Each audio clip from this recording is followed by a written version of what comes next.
Yeah, it's crazy to think this might be the last stream I do over here. I still can't believe the result I got a few days ago.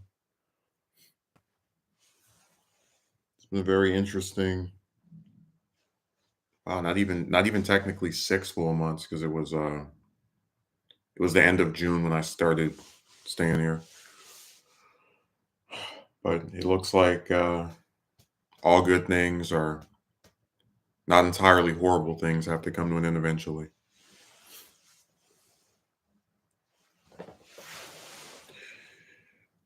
Yeah, I was thinking about just putting up a video, but because I was just looking at the news stories. I said, do I really want to do a Matt Gates story for Christmas? That's what I want to be representative of this year. That's why I want to highlight the experiences of rounding out December. So I decided against it. I said, whatever. I'll just turn the camera on. If people watch, they watch. If they don't, they don't.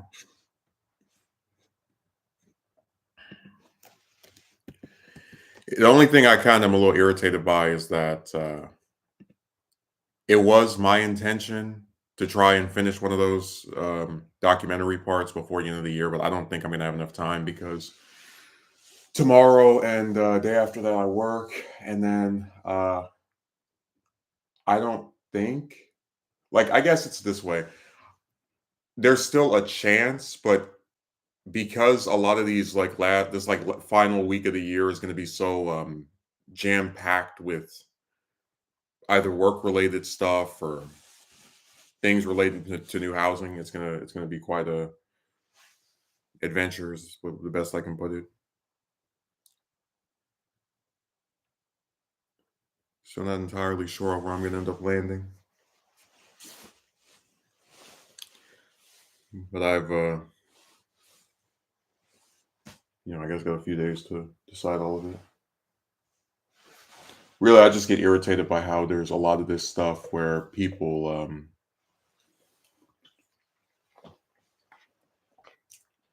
expect you to just keep putting up with things and not really,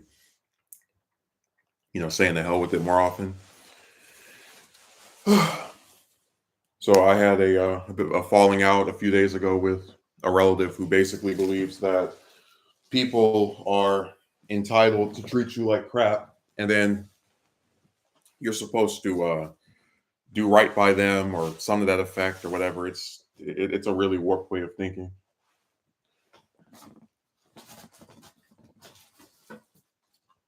That's why I often say a lot of these families are the equivalent of being in a cult, where the people who are in them, they if you were to take these same events and just describe them as having happened to other people, they would say, "Oh man, that's messed up. How could that person do that?" Right? They would be able to tell this is not the right way to handle things or the right way to be. But because you're dealing with what is once again a cult, they will make excuses and defend it, and oh well, you see, this is okay because yada yada yada. It's sad to watch.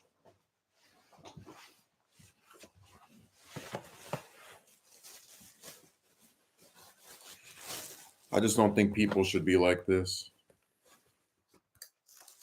and the fact that they are is what's really disillusioning to me.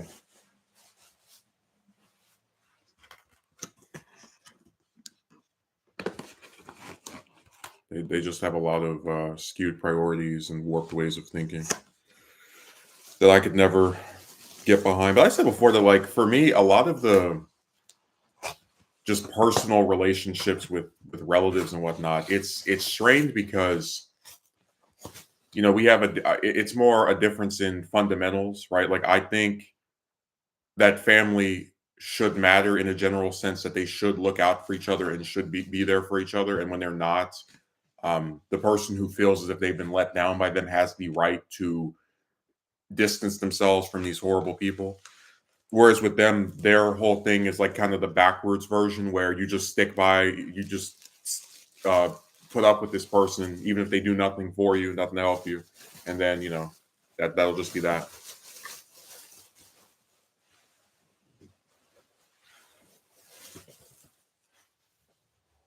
Yeah, it's also rotten.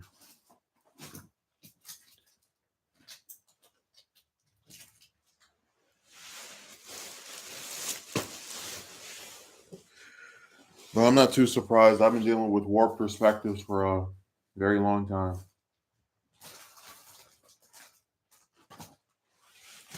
You know, the way that people act, it's just nothing short of disgraceful. That's why when I did Not My Fate, I was talking about how, for the life of me, I could never understand the perspective of someone who chooses to have children and uh, then about maybe 10, 20 years later, right after some lengthy period has passed, they're like, oh, well, I didn't know that I couldn't afford this and I couldn't afford. It's like, no, your economic situation was bad when you first found out you were pregnant and all the way up until conception. So it's like, let's not do any retcons. You knew exactly what you were getting yourself into, and you went right along with it. And as I said before, when I was doing that video, they don't do it one time. They do it multiple times, sometimes spread apart by years. Years that you would think, after being so difficult for them, they would learn their lesson, but they don't. I mentioned I didn't even bring this one up. I don't think I did in the video, but there's like this one lady I know. She had her first kid with her boyfriend, and she was complaining about he always brings back the baby smelling like cigarettes. And then you go to you flash forward about 5 years later, and she has another kid by another man she's not married to, and I guess they get along better or whatever. But it's like, damn, it never stops. So I said we live in such a backwards era that it's easier for people to have children than to put a ring on the finger of their significant other. It's pretty surreal. It's a warped timeline is all I can say. A lot of things are not functioning the way they should be.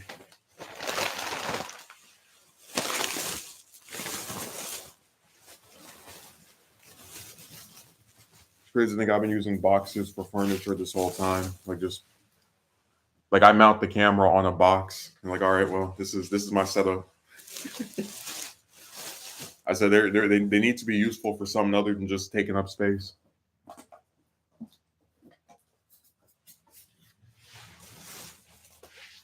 It's true, if you order something that's really big, you just might be able to repurpose the box, like to actually use it for some other purpose than just, oh well, I shipped this and it came through, so let me dump it now.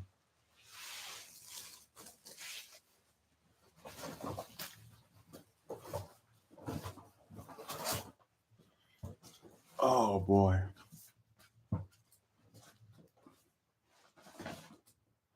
Yeah, a lot of this stuff is just so backwards and dumb and unnecessary, and I am burdened by some of it, not all of it. Like you're not going to see me have some kid with some woman I'm not married to, but I feel bad for people that are like in the throes of it more than I am, because they're getting a really difficult time.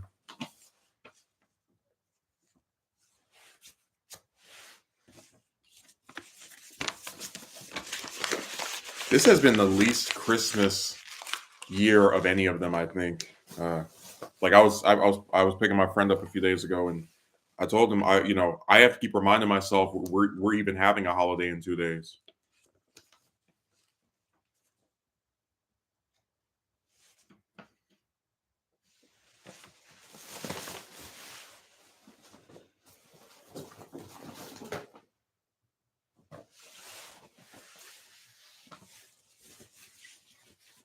No, they've. I guess I look at it this way. My job was giving me so few hours that I felt like I couldn't buy anything other than essentials and the occasional book.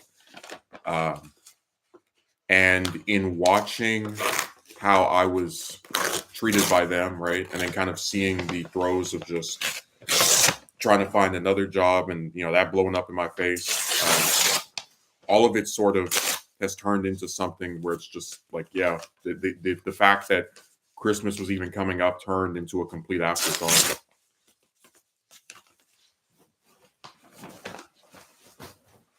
Like this year, I didn't even ask anybody if they wanted anything because I just couldn't afford it. Like it was, it's never not going to be surreal to me that the same companies that can at worst only pay you a few $100s a month, not even a full 4-digit number because they use you so little, can consistently pay their managers almost 4,000 every 4 weeks. Like it is nuts. And I'm really thinking of doing a video where I just kind of like lay out the whole 2 month saga of applying for stuff and getting nowhere with it, because I didn't know when I was looking at a lot of these things relating to the people put up like videos on how to get a job and whatnot. I really was not aware that they have what are called ghost jobs, where they put up applications for positions that they say need to be filled with no intention of filling them. So it's just people applying for nothing, like just wasting their time. Because you would say, what would a company get out of having listings for jobs that they're not going to fulfill? And then they were talking about how like it shows the image of like, oh yeah, we're looking for people, but they just won't come through the door. So many head trips.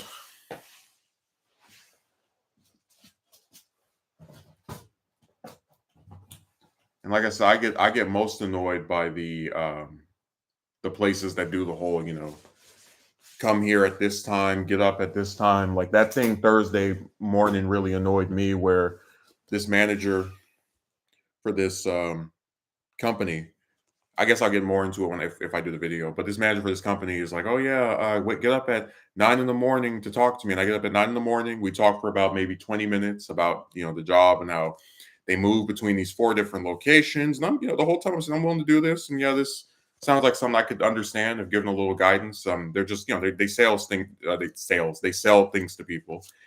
And the next day, and remember, this guy knows I don't know. I don't have experience with doing this. So the next day, he sends me a text message.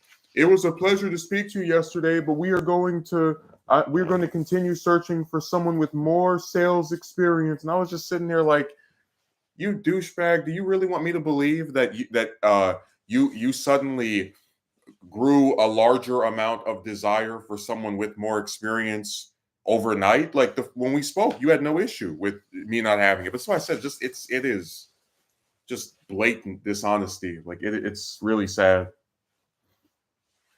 All the hoops you have to jump through just to get basic employment in order to survive. It is nuts. That's why I was one of the biggest proponents of a job program, because I said it doesn't make any sense to me that people will sit here and criticize someone for being unemployed as if you can just click your heels and suddenly you're working somewhere.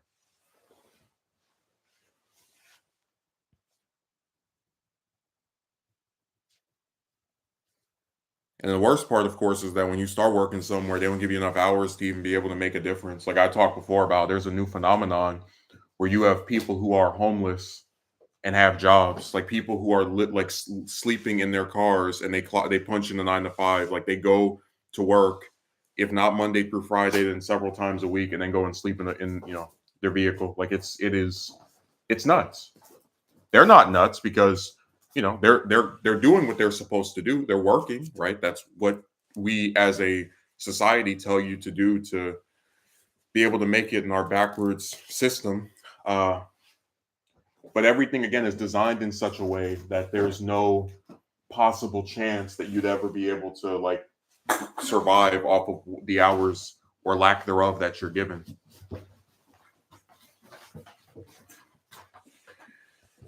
But I'm just thinking about that video. I don't know what all I would put in there. Like I'm still wondering what the title would be. Probably "Getting a Job is Impossible." That's which sounds like an oxymoron coming from someone that has a job, but it still is just like when you have one and you feel like you can't leave it because you're trapped in the sense that you can't, you know, um, get hired anywhere else.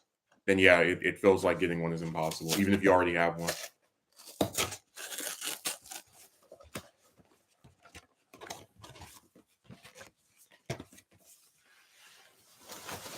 I really have had my perspective altered because when I made my first attempt back in March, I applied, maybe like 10, 20 places. It wasn't anything real serious. I had an interview. Again, it was just me dipping my toe and trying to get something else.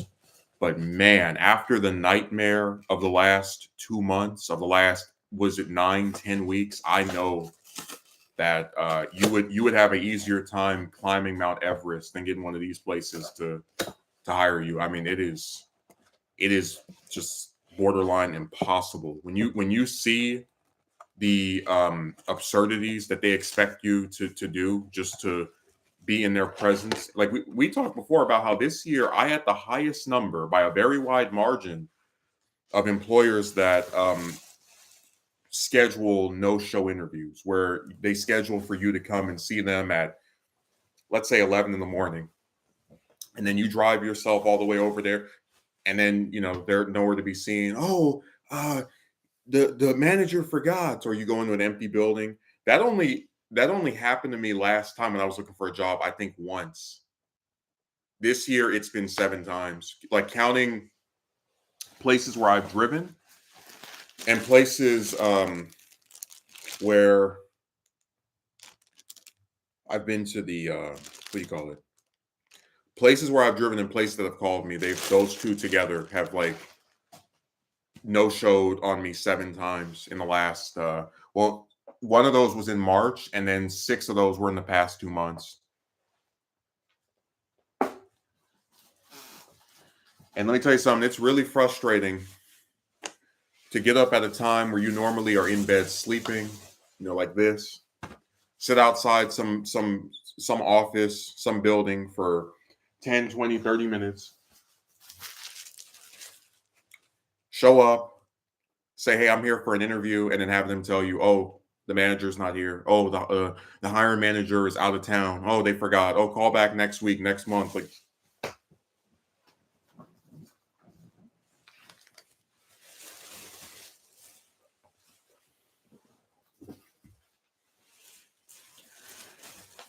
it's all just so backwards.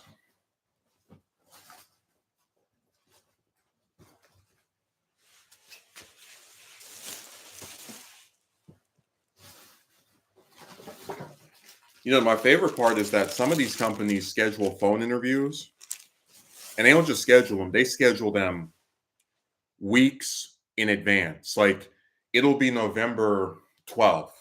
You have a phone interview with this fast food company on December 7th. And they schedule it so far in advance that sometimes I forget that I even have an interview, scheduled, because it retreats to the back of your mind. You're not thinking about it.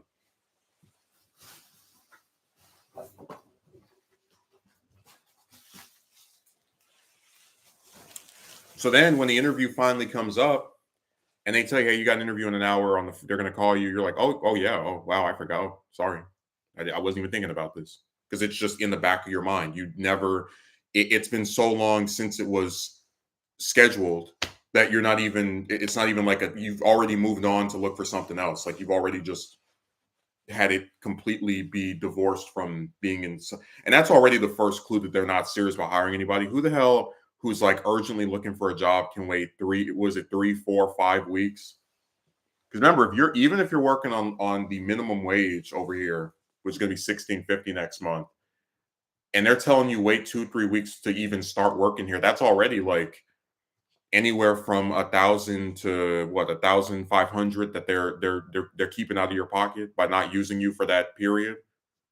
Like, 3 weeks is a lot of time within the span of a month, and since people are living paycheck to paycheck, every week counts. That's why with my place, I got so disgusted with them, because it was like, you were using me,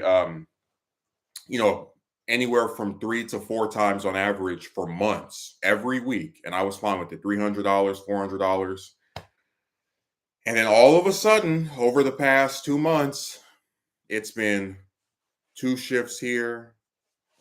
Next week after next week, I believe, first week of next year, it's going to be 1 shift. I mean, it's insane. Like, they are so desperate to get out of paying people $20 an hour that they would just give you no hours. They would just have a week where they have 6 day they have 7 days they're open, 6 days of availability with from you, and only get around to using you one time for a half shift that's like in the late afternoon, midday, whatever, and then that's all you work for that whole week. I mean, it is insane. These companies, they're disgusting. They really make me sick to my stomach because they know what they're doing is not right. But like I said, the managers of these places, the ones that do the schedules in particular, they're I don't like comparing them to that CEO because I feel like they're not, when you run a food place, you're not deciding life and death like a healthcare CEO, but there is a similarity of someone having the power to actually treat the people under them or that are looking to them for whatever assistance that they need with some betterment, and choosing willfully to not make that difference.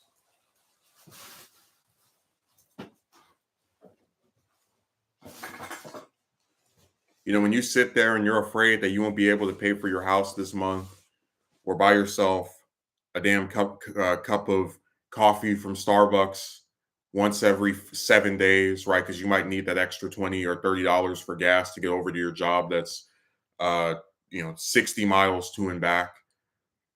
I just I can't I cannot honestly say I hope anything good happens to a person that puts me in that situation. People can get mad at me, they can call me crazy, whatever, but I'm just telling you the truth. Like if people are fine with my demise and they have the power either directly or indirectly to make a difference, which most people do not. Most of us are not employers. Most of us are not, scheduling the hours of different people that work under us. But when they have that power and they choose to not allow you the ability to, as a willful working person, to make that difference in your own life, I can't get behind it. I can't say anything nice about you or in favor of you. I think you are scum.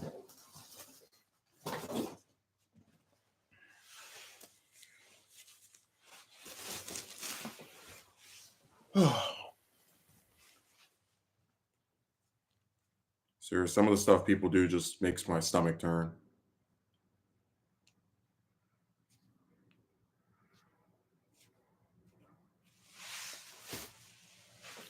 And that was a point I made to one person I was talking to. I said, if any of the circumstances, like these three circumstances, were different, like we're working the way they should be, the other two being crappy wouldn't be that big of a deal for me. Like, if my job was giving me enough hours to be able to like actually afford stuff as they were doing this past summer, then I wouldn't be looking for a second one.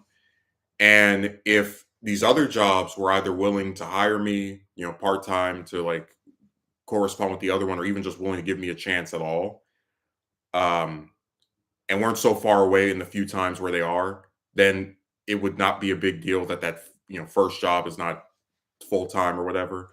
Or if I had relatives that actually cared about me, uh, the few that claim to love me so much but never can piss out $1 to assist with anything, then that wouldn't be that big of a deal either. Like I said, I got fired from this company, this other company 2 years ago.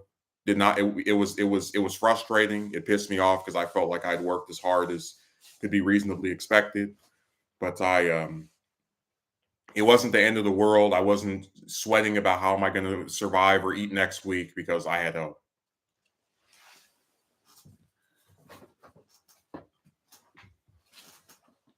Yeah,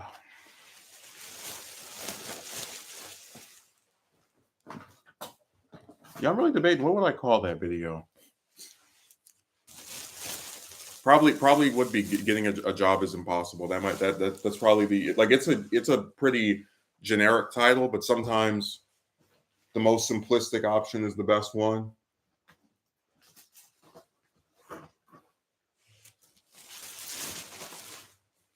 It's kind of like if I'm doing I don't know, let's say Dragon Ball villain ranking, right? Frieza is the most generic option for number one, and I do like Cell more. Uh, but if I'm, being objective, I'm not going to subvert people's expectations just because I can. Not going to put Babidi or Captain Ginyu as number one.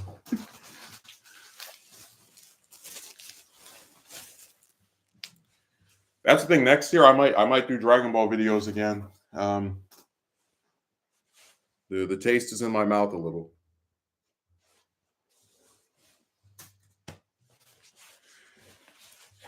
The most obvious candidate for getting discussed is the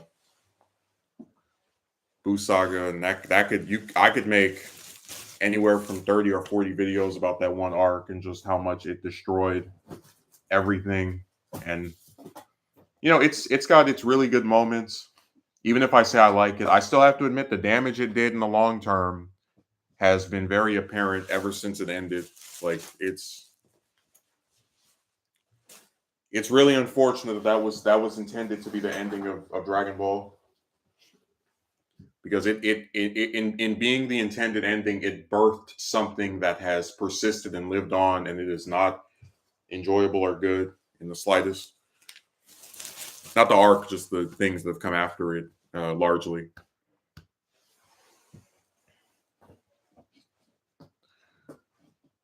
My thing is, because people sometimes like, oh, why would you make videos about something you don't like? For me, I always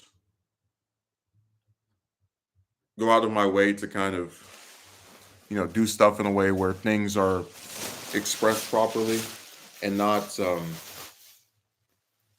really try to get too caught up in, oh, well, I don't know if I like speaking about this in this way. And I just sort of want to, I want people to have that ability to kind of like, this is why I don't like this. If you like that, whatever, but just to lay it out like, hey, look, this would be better to me if things were written in this way, and they're not, so it's a problem.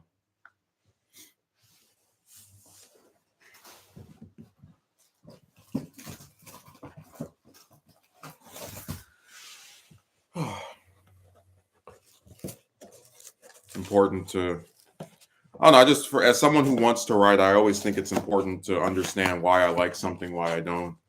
And then, if possible, be constructive about how this could be more, what's the way of putting it? Preferential to my liking, one could say.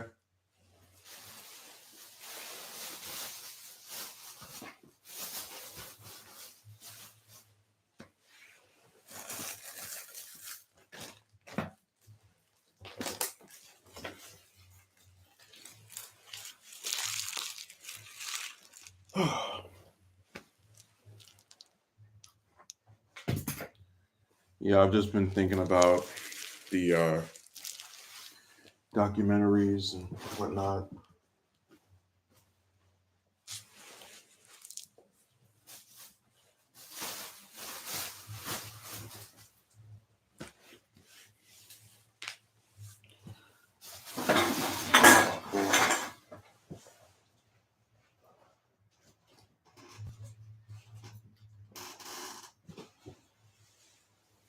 Everything is always on such short notice.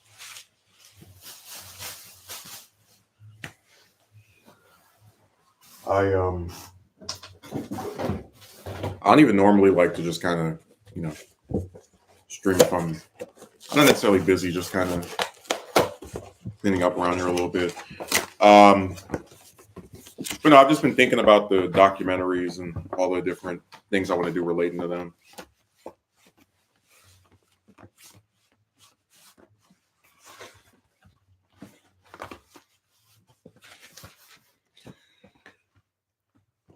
I was very clear that one of the reasons Johnson's Part 7 is taking so long is because I had to go through 6 different books for information, and even now I'm still not done with it. I still have another, I think, 200 pages of material to sit down and write. Like, there's no way. I'm predicting that video is going to be at least 2 hours long. And I might even do a thing where I just like with the Gulf of Tonkin, for example, I have that segment of the script written, and I was thinking maybe just put that up as like one video, just to kind of remind people like, hey, this is something I'm still working on. It's just taking longer because it is longer than a lot of this other stuff.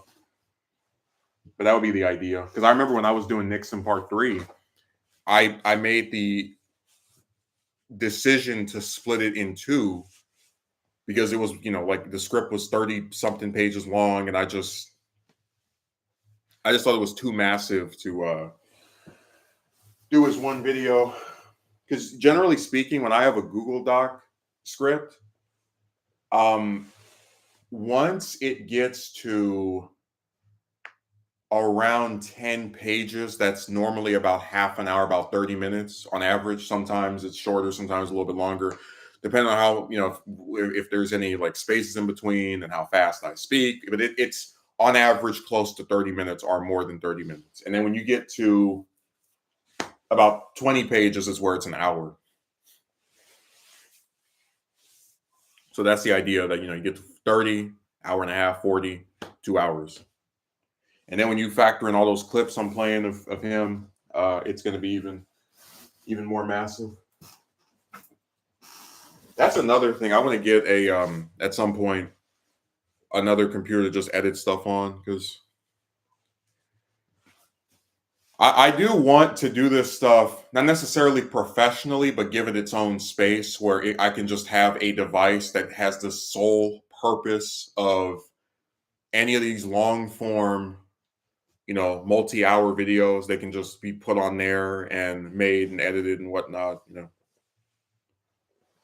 instead of being this thing where I'm like, what do I have to get rid of to fit this in here? Do I have enough space? Do I have enough gigabytes available?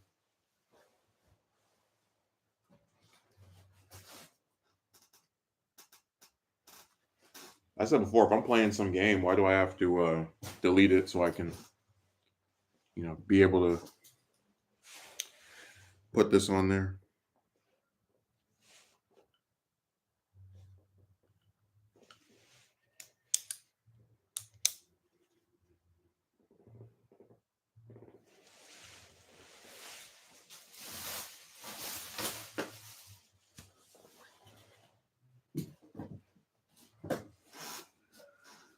It's the problem with a lot of these files. And what's so weird to me is that when I'm making a video, my computer will read it, or I guess the file will be larger if it's coming through my editor than if it was something I downloaded. Like I'll make a video, it's hour long, and it'll be, I'd say, about 2 or 3 gigabytes. Usually depending if there's any videos in it, like moving, right? But then if I download an hour-long video on some website, whatever, the file is usually around 200,000 with megabytes. And I'm like, how the hell is it so much smaller when I download it than when I make it? It's weird. Because you can download this stuff at some pretty good quality and not have that same issue come up. So it's strange. Oh boy.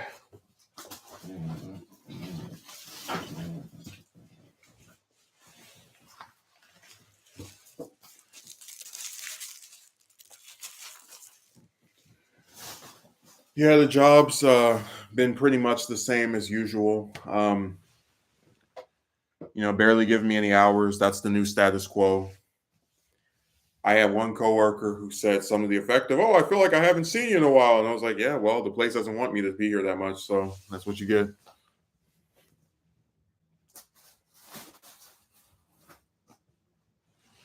And I even stated this a while ago. I said, when we had that thing happen back in February with the world's fakest friend, I felt really bad because, someone tries to get you fired and this is your only income, then they are willfully trying to destroy you, right? This very like sinister, evil thing they're doing, especially when it's like a person they claim that they liked. So it's all just shows they were full of crap to turn that much.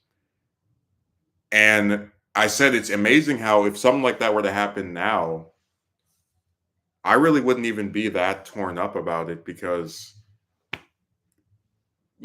my view of this place has really shifted. It's its ability to be a utility to me has really diminished ever since they raised the wages, and they've been trying to squeeze out as few attempts at actually having me work there often. It really just has not made a difference.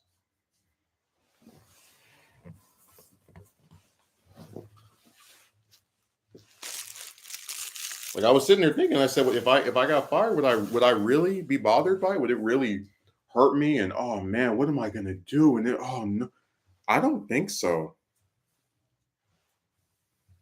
I'm not trying to go out of my way or anything, but it's really diminished as because even if you want to say, oh well, at least you get to put on your resume, I'll show that like you apply to these places, other restaurants included, and they don't care that you work there. Um, it doesn't bother them if or it's not. It doesn't seem like it's a factor that they consider. It's just like whatever. Oh, he works at or we're a restaurant. He works at a restaurant. Big deal. So what? So it's amazing that even when you have experience in something related to what they do, they just don't give a damn. They might say that they do, but no job materializes. So I guess not. That's why I say everything is backwards.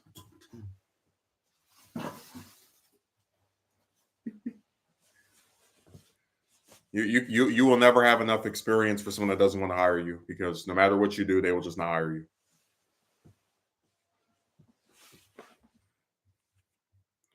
Only thing these modern employers are good for is scheduling waste of time interviews and putting up job applications and whatnot that they're never serious about actually filling. It's all a big scam.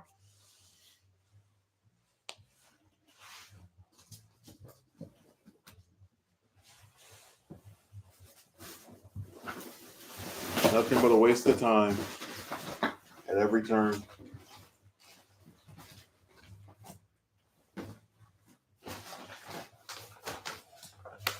Which, like I said, is really sad because there's going to be more people desperate for work, like I was, who they're going to keep, doing this to. And like I said, the biggest issue with that stuff is because people are looking for work and these employers have jobs themselves, there's no consequence for them, always like playing these stupid games. Like I talked about how you had this company downtown where because they know parking is so difficult to get around that area, they have you to park with their app, their little like ride share app or whatever, some kind of like service they offer where you pay and you park over there for like 10 minutes to an hour. And I said, in all likelihood, what they're doing is scheduling BS interviews with people, interviews that have no intention of like actually going anywhere, of calling the person back, hiring them, getting them started, so that they can lure these poor, unsuspecting people who are looking for a job into going there, paying the park, and then walking away with less money than they had when before they even bothered applying there in the first place. I still remember that place's name too. If I apply there again by accident and they're like, "Hey, come down here for an interview," I'm gonna go and then not even waste my time because you know damn well the employees don't have to pay to park over there. Like, come on,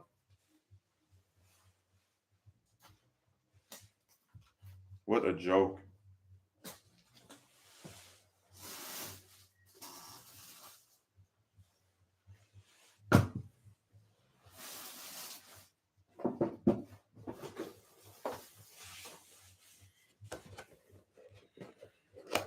Oh man, so many scams, so many schemes. Nothing is ever what it seems. Except these employers, wasting people's time. That is what it seems. That's very transparently what it seems.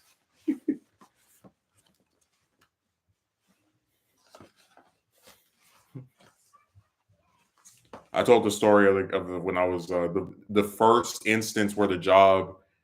It was either the first or second time they told me to leave early. I was dismayed, right? Because you drive all the way down there 30 miles just to work for 2 or 3 hours, right? Like nothing. And I'll never forget one of the guys they cut. He was he was like he just irritated, or I guess kind of like playing off. He's like, man, I could have been at home drinking some cherry Pepsi. They're like, hey, what's your name? You can go home. Man, I could have been at home drinking some cherry Pepsi.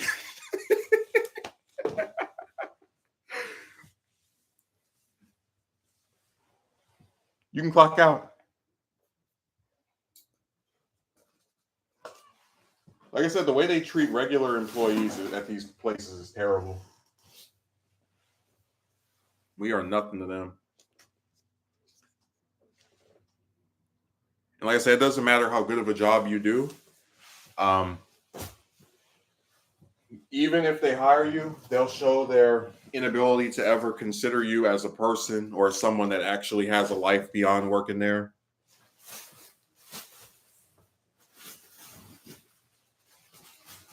I mean, my job's giving me a good taste of that right now, right? You come out, you're supposed to leave there tomorrow at like 1 a.m, and then they schedule you the next day to come in at 3 p.m., which means you have to you leave there at 1 in the morning and then get back your home at probably around like almost 2 a.m., and then like go to sleep and wake up the next day and leave around around a little bit afternoon, like around this time tomorrow, and like 1 something, to get over there on time to be. It's nuts.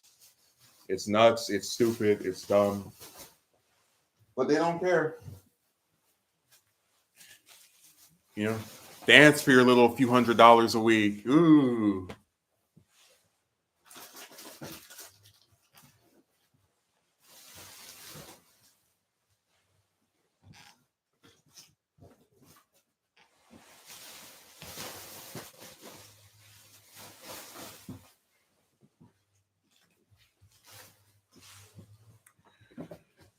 Yeah, the job search will continue. But I'm honest about the fact that I don't think I'm going to get hired by anywhere. I think you're more likely to see the Beatles get back together than me working some new place. Because these employers are playing too many games. Games that are not benefiting me whatsoever. It's all just a waste of time for me. Of course, they don't care because they have jobs. So whatever, what the heck. Ugh.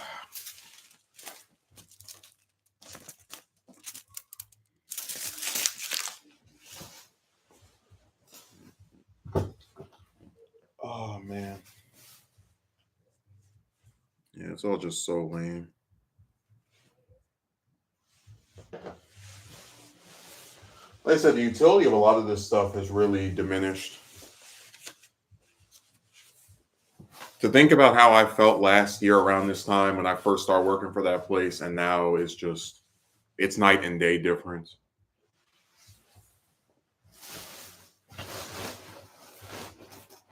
And I've had jobs where consistently the whole way through I was happy with it.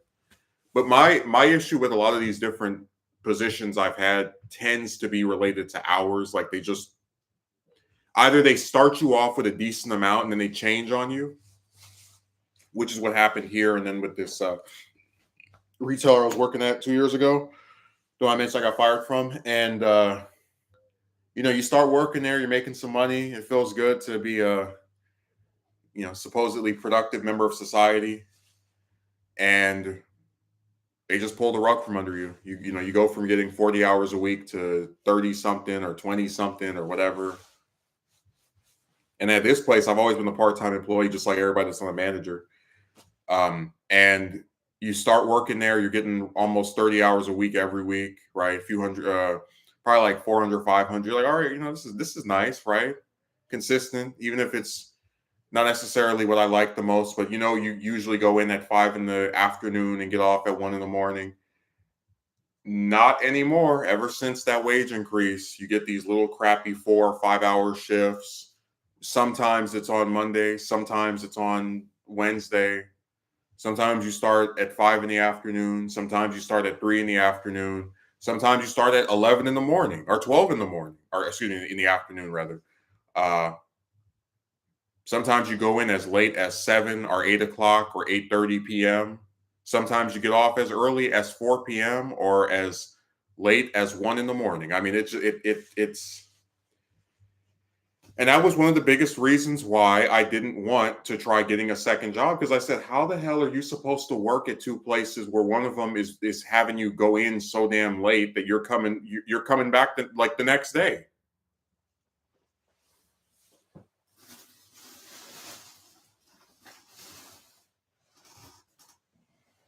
So I said these employers, they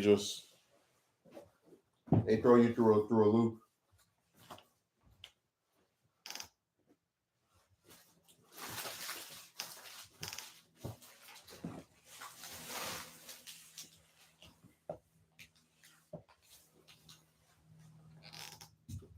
Oh boy.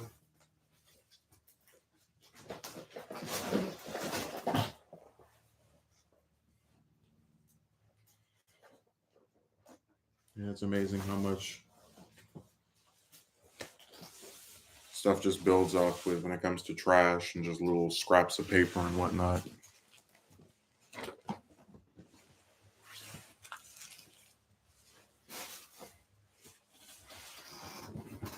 It all just starts to gather and collect, and sometimes you don't even think about it. You're just like, all right, well, that's over there. I'll deal with it one of these days.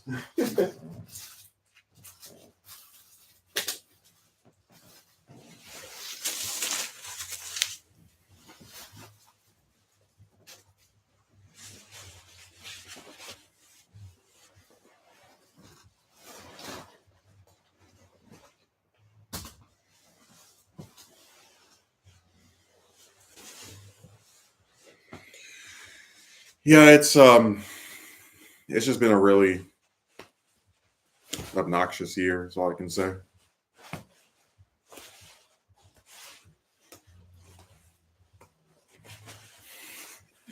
gonna end up dropping that thing or having it go out the window. What's funny is the Johnson Library stopped selling these. You could still get one, of Nixon or Ford or Carter or Reagan, but they don't have any more LBJ baseballs. So this is apparently a more rare item than I thought it was.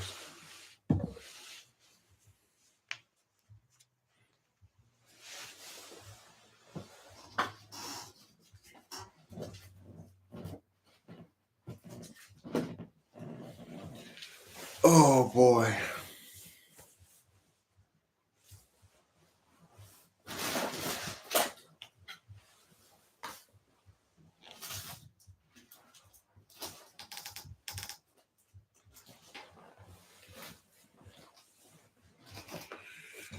Yeah, I did have one interesting new encounter. Well, two technically, but one of them is with this guy. I was friendly towards him. I think I'm friendly towards most of my coworkers, at least in the beginning. Usually I become less friendly if they say or do something that I think is kind of like mean spirited or hostile. But he when we were doing stuff, working together about a week ago. He said, "Hey, can I ask you a question?" I figure it's probably going to be something about the news, because we were discussing how Trump says he wants to get rid of the education department, and I said to him that I don't think that'll happen, because Republicans since Reagan have been saying they want to get rid of the education department, and they still haven't been able to get rid of it yet. Which he wasn't aware of. So I figured he probably would ask me something news related, and he asked me a question so inappropriate that I told him we're done speaking. Like the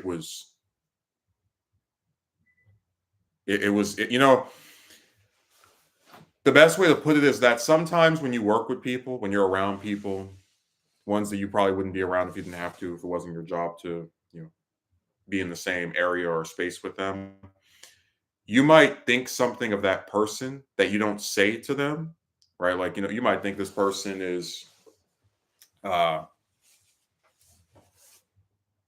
I don't know, just to give you an example, maybe you think someone that moves around a lot might have ADHD, right?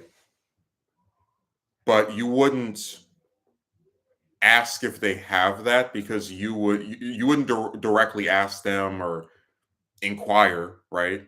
Um, because it's none of your business if they do, but also just the fact that if they don't, um, it would be considered rude to openly, ask something like that. Like, hey, do you have this thing that is considered a disorder? Just it wouldn't be something that would be within the boundaries of a respectable thing to ask another person, and much more so if they don't have it. And certainly, I've had plenty of people I work with up there who I have had thoughts of, maybe not of that way, but just like, oh, this person is so annoying, or oh, I have to work with this person again, or whatever. Um, but most of this stuff, within my mind, it stays there. It doesn't come out. Even if I encounter someone who is like-minded, because there is the recognition, and of course this thing spilled. The recognition that it is not appropriate to make inquiries like that. So when I got asked that question, I said, "We're done. We're finished. We're through." And he doesn't really want to seem to reconcile with that.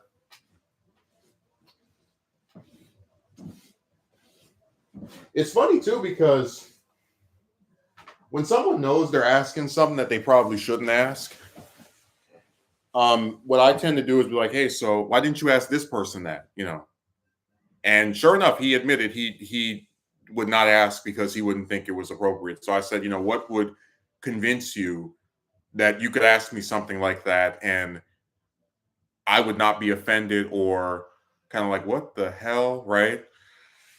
Um, and that was like the first sign of just that, on some level that it was not appropriate to ask this person that. Even if you think someone is something, keep it to yourself. But that's why I said I'm just there's such an insipid rudeness, with a lot of this stuff where like I expect people online, they're going to type whatever, they're going to write whatever. They've been doing this since I was a kid, ever since I joined this site years ago.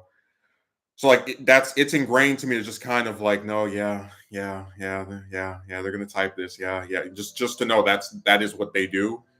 But when you go in real life and you have like this person says this person accuses you of that, here you actually, it just gets to be real insecure because like at its core, I'm just a person that goes there, tries to make the little tiny scrapes of money that they even allow me to get from working there, and then clocks out and goes home, and then comes back whenever they schedule me the second or third time that week. I don't need to have people accusing me of having whatever, right? It's just it's so obnoxious and just unnecessary. Like, when I go to these places and do my job, I try to do the best work I can. I attempt to have a little bit of fun. I make some jokes here or there. Um, so it's really upsetting when your attempts to just be friendly are met with that kind of response. So I said after that I'm done with him. Oh, and then there was a girl who I got along with pretty well, and I asked her, "Hey, is your number on?" Because we have like this thing we use to, I guess, all of our numbers are there if we want to contact each other and discuss like switching shifts and swapping shifts, and hey, can I pick up yours and yada yada yada. And she says, "Oh no," and I'm like, "Oh really?"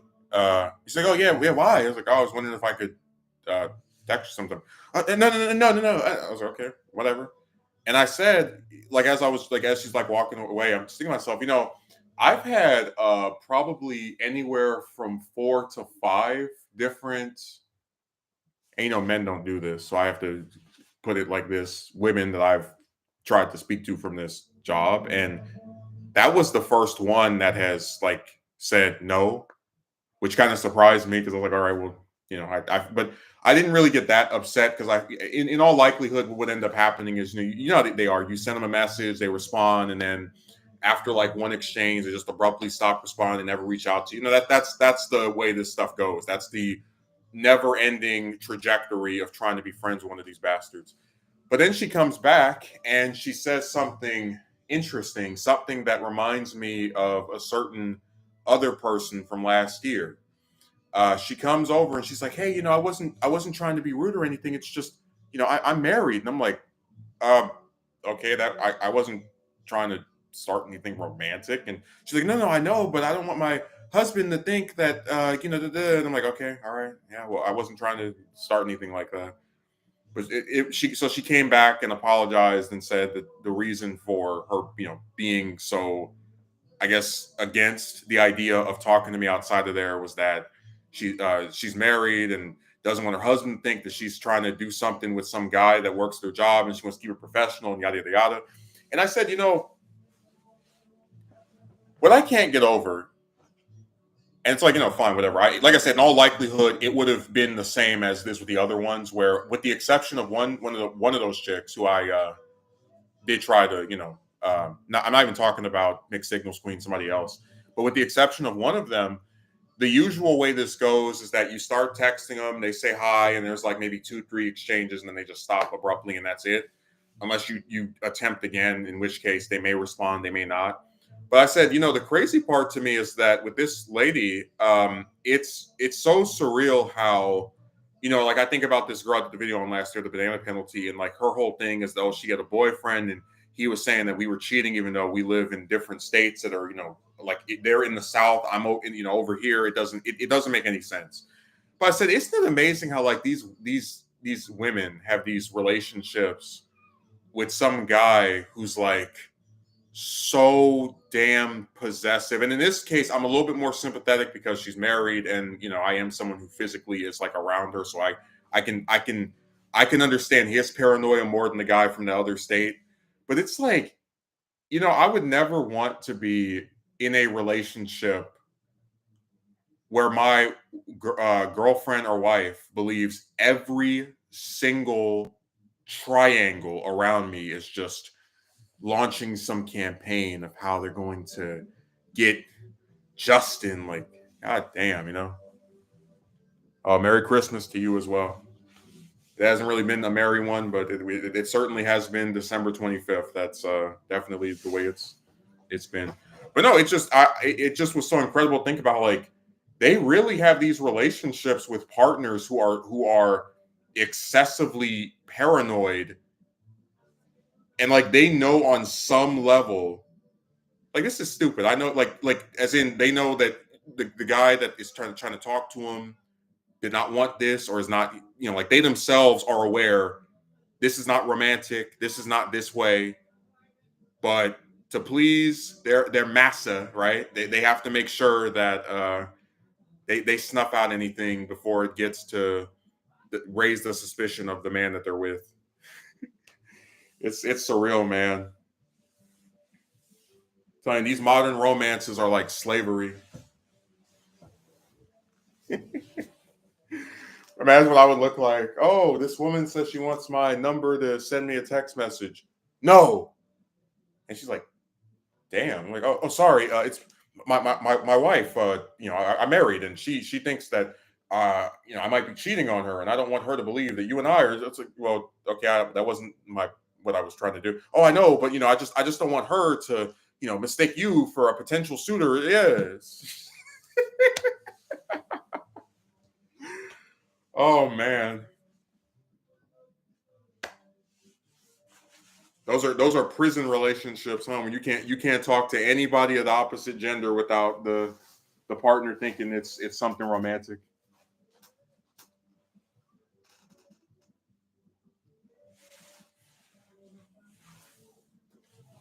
It is nuts, man.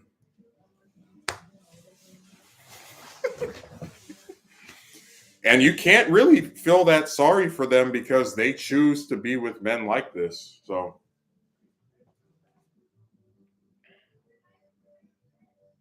I'm just saying, I think it's crazy.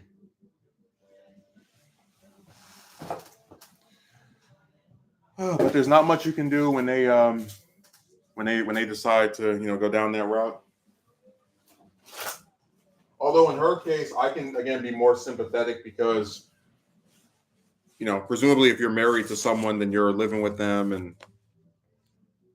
you probably are going to see some more aggression. Like you're a lot more likely to be dependent on them than that woman was with that boyfriend of hers over there in that southern state where she lives with her parents, but then this guy is just so successful at getting her to bend the knee for him that he can just threaten to leave her, and she acts like her entire world will be shattered if she's no longer.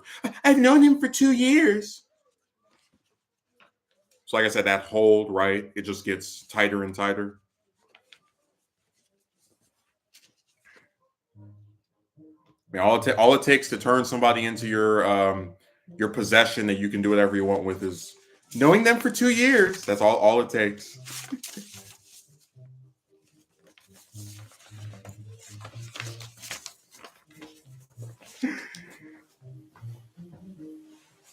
I said before that romances can be real good, and I've given examples of like when they're at their best, but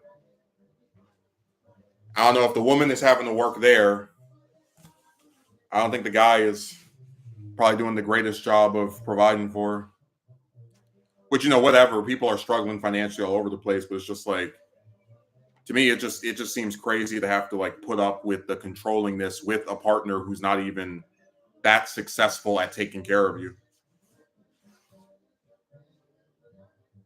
Like it's just wild to me, just all those factors together of like, okay, well, of all the men you could be with, you have to be with one who is really controlling to where he thinks any guy you talk to wants to be your boyfriend, and he's not even that good at actually doing anything for you. Because that was the same theme with the girl that was in the banana penalty video, where it's like the guy she was with, he doesn't pay for anything she has to, live off of. She lives with her parents, and then he's acting all controlling or whatever. But there's no actual like essential benefit that she gets out of staying with him. It literally is, I'm desperate and lonely, and this guy says he likes me, so we we're just together. It's really sad, man. Because like I said, I don't entirely bemoan someone wanting to be with another person uh, at all. It's just a matter of, well, what do you get out of this? Like when you start factoring in how good is being with this person. Do you feel more secure? Do you enjoy their company? You know, like what is the benefit here?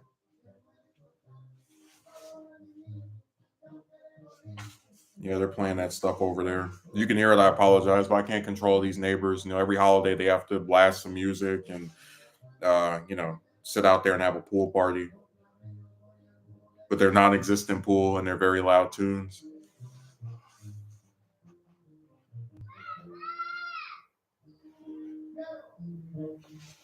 People just,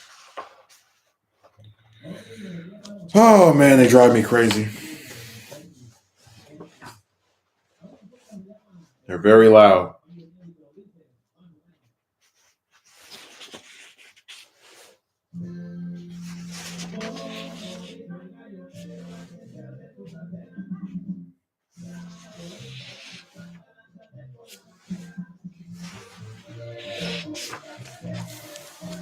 I just can't be that sympathetic for them because what did Marley's ghost admit to Ebenezer Scrooge? I wear the chain I forged in life. I made it link by link. That's them and their very controlling men. It's like hell, nobody forced them to date them or marry them or whatever. They choose to be with these guys. So oh well.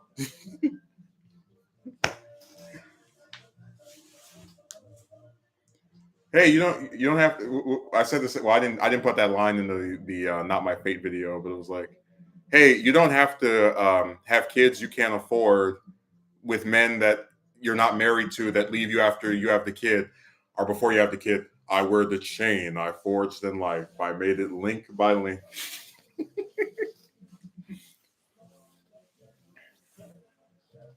Hey, you don't have to be in a relationship with some guy that's so paranoid that every single person you talk to who has a banana is trying to date or seduce you or get in a relationship with you. I wear the chain I forged in life. I made it link by link.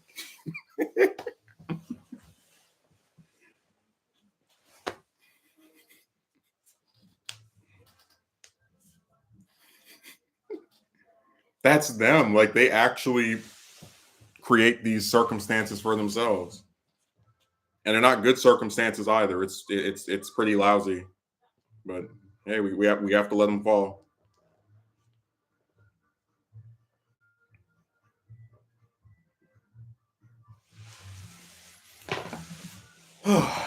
It's just sad, man, when people do these things to themselves.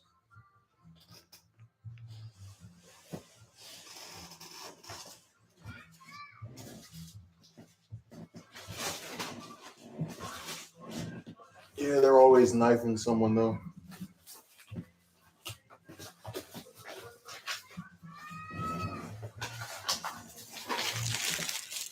And look, I'm freely, admitting of like my demeanor around someone that does that changes because now I know that I said before there's like that big like canyon or gap between me and the rest of the people that work there, where a lot of them are friendly towards each other and they go over each other's houses, but then if I try to do something with one of them, it ends in nothingness. So when I am now aware that you will push me away to such an extent that just speaking to me outside of there is too much. Well, yeah, because now, like again, it's that same issue of just like I said, the managers of that place, I get it. They have the guideline of whatever, even though, like I said, they break it all the time. Uh, where you even had one manager go to I think some football game at one of the kids games or like during at one of the kids high schools, so they don't even follow their own stuff that well, but it's like, man, if you just want to talk to one of these chicks up here, you have to be aware of just so many different potential pitfalls. And like I said, the juice isn't worth the squeeze. Why the hell do you have to do all of this just to or endure that just to talk to someone?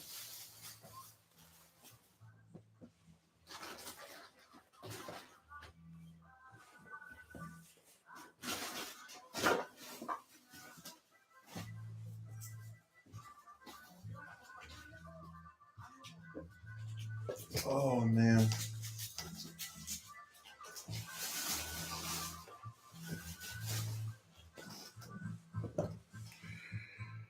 Oh, it's just sad. That's when I did the Not My Fate video. I was talking about people not living up to all that they can be. And I said, it's when you look at a lot of these dynamics and you can enjoy the company of someone when you're clocked in at your job, you're like, why can't we do this outside of here too? Why can't we actually just, hang out and speak and, just again, just the most basic of desires when it comes to talking, and they're against it.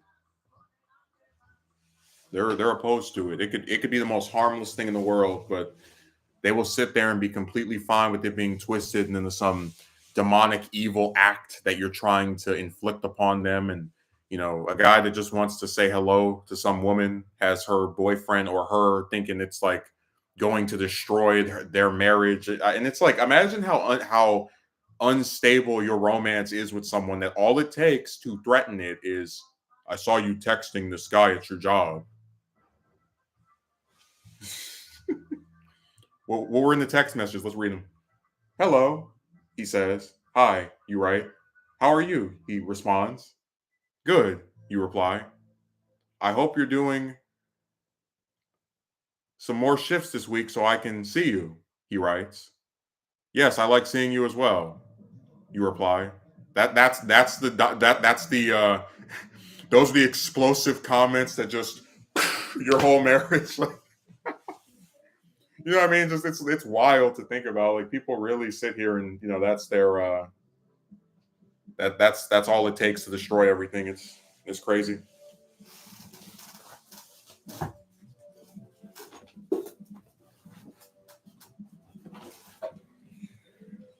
Oh man.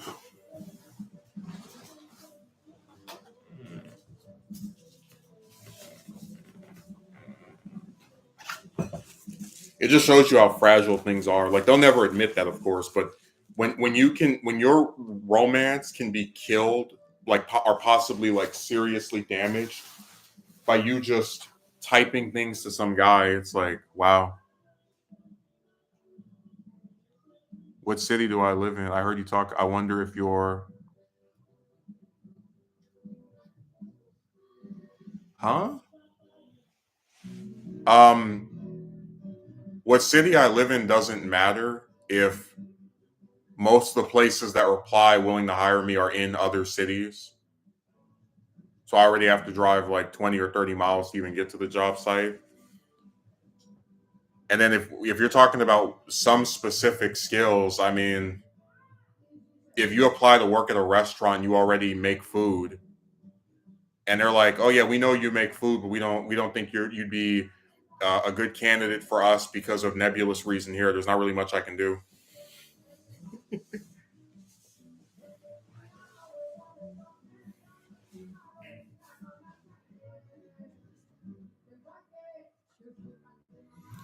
But I'm sure it'll continue to be my fault for these places playing games.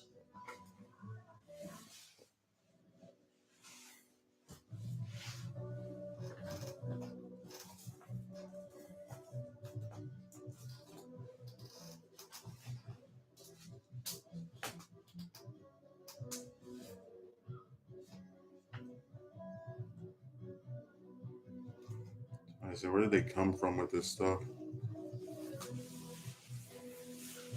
Specific skills.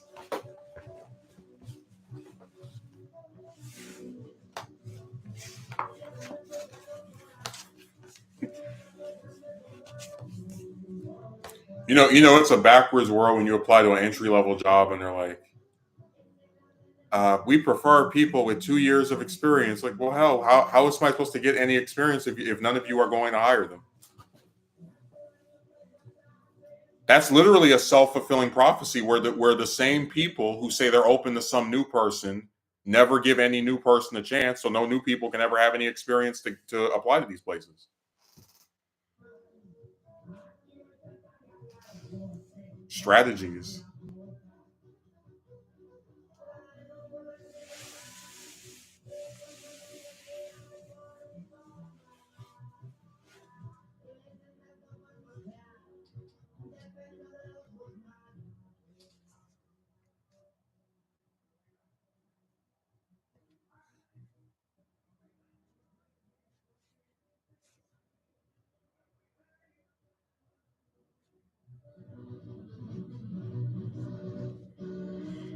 They're getting on my nerves with that loud music.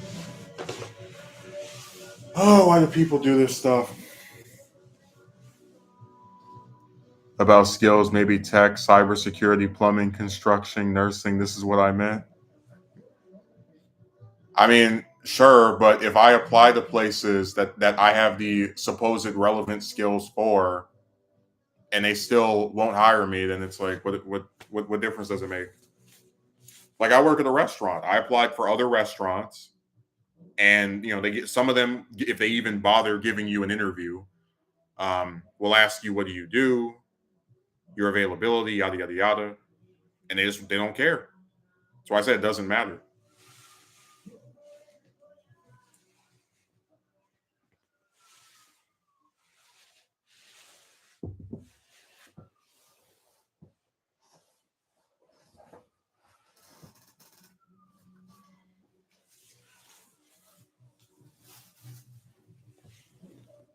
I already said before, most of the job interviews I get set up for now are just a waste of time. Like you don't they don't even show up to it themselves.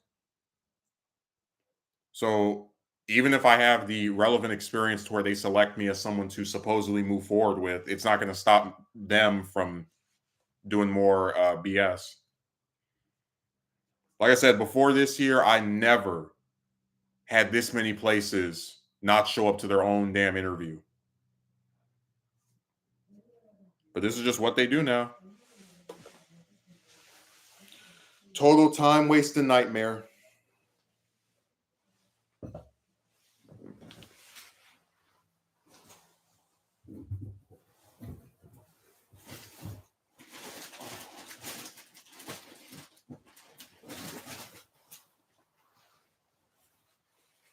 I don't know what growing a channel has to do with trying to get a job, because I would never in a million years try to make this unstable site my main source of income, or even like a thing I'd be dependent on at all.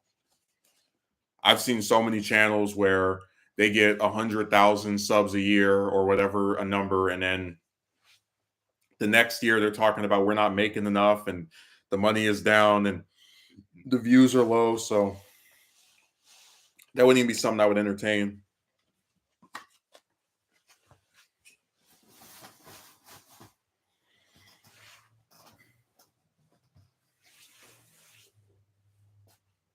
And big channels too. I saw a Jimmy Dore video where he was talking about YouTube is hiding his videos.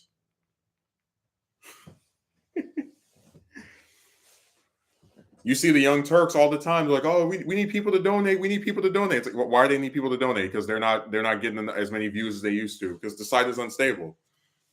So I'm not going to try to reach for 1 million subs and then be sent crashing down when the chickens come home to roost in terms of the algorithm putting me down.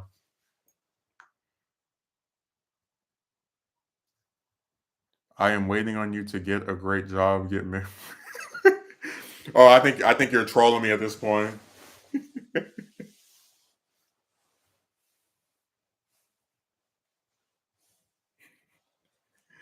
Hey, if you're waiting on me to get married, you're gonna be waiting a very, very, very, very, very, very, very long time. I think Avengers 11 will be out before then. I'm waiting on you to get married. I already said before, I'm never. I asked a woman to marry me one time, and she said yes, and then she changed her mind after a few days, and I'm never going through that again. There will be no more false hope, reneging. That's done. I'm not putting them in a position to get me that excited and then pull the rug from under me ever again.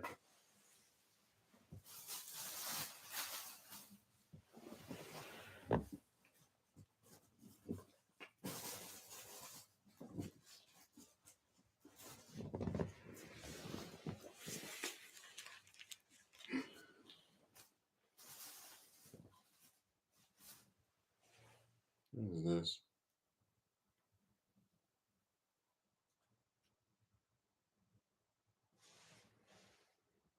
I don't remember what this is from.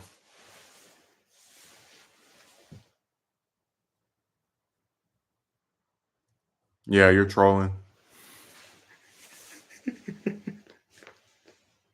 Well, I guess we're doomed then.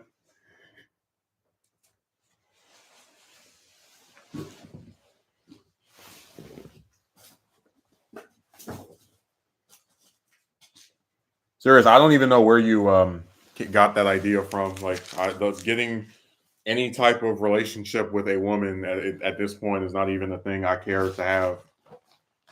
That was the whole point of doing the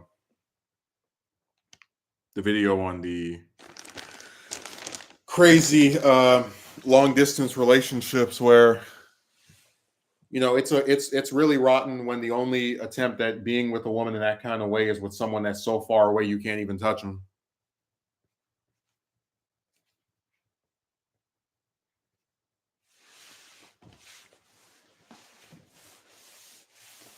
These are some toothless romances.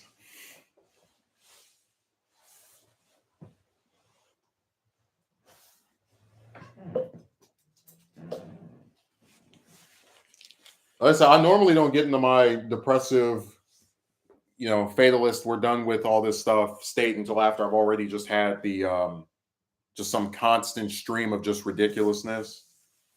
When you apply for 100 jobs in 2 months and you end up with 2 crappy offers, roughly 6 interviews where they don't even show up to their own thing that they scheduled, and a bunch of other interviews that don't go anywhere or whatever, it's just rotten. Like, it's really obnoxious.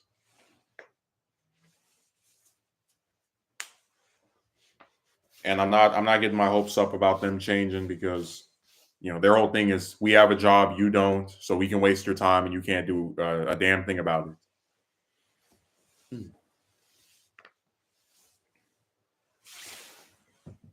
And that's not even getting into what happens if you get hired for one of these places and they don't want to play ball with the other one, where you work for one place for a few hours and then the other one's like, oh yeah, never mind. We don't think you can work for us and them at the same time. Because that is the thing that happens when you have two jobs. One of them tries to screw you out of the other. I've seen that happen before.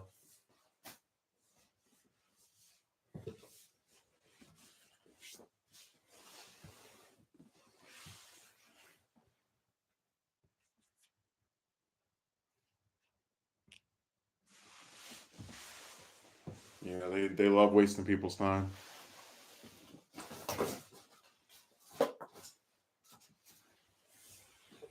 Make us proud. Who's us?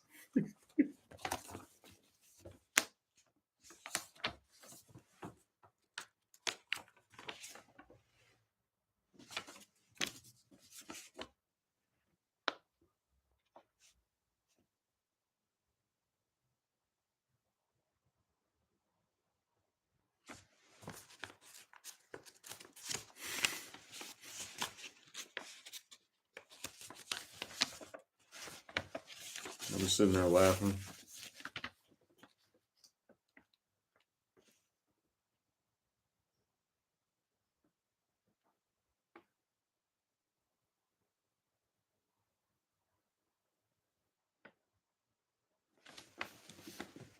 Who's us? Who are these R's and us?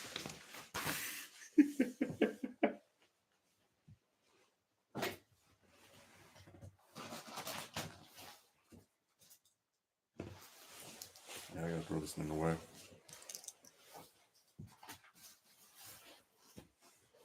Now, I want to know who's us, who are these people?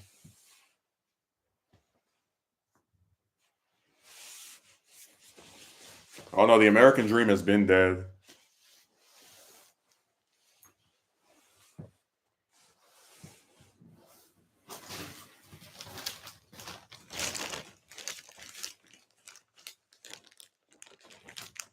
I mean, like I said, if you try to work for one of these places and you're only getting 10 hours a week or 20 hours a week, like I'm getting my current job, and then you try to get a second job, and then you have to worry about the two of those conflicting, or one place wants you to work at 1 in the afternoon to 5 p.m., and the other one wants you to come in at 7 p.m. and get off at 1 in the morning, where it's like a double shift. I mean, it's too much, and they know it's too much. And then as far as the marriage thing is concerned, I mean, what I already said before, the whole aspect of starting stuff up with these girls and trying to talk to them, and it's just dumb. Like, if you go on a dating site, they're not even going to respond to you because they have like 50 other guys trying to type stuff to them at the same time.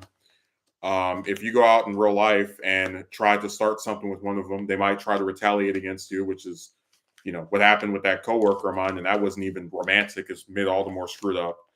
And then, the ones that say they like me in a romantic way always, always, always live very, very far away. So I'm not interested in pissing out hundreds or thousands of dollars just to go see her, and then have that end with nothing as well. It's just it is rotten all the way through. I feel bad for any man that has to deal with the modern woman. Like, even the ones that come and talk trash about me or whatever, or write nasty stuff to me, they have my condolences, because they're playing a losing game and they don't even know it.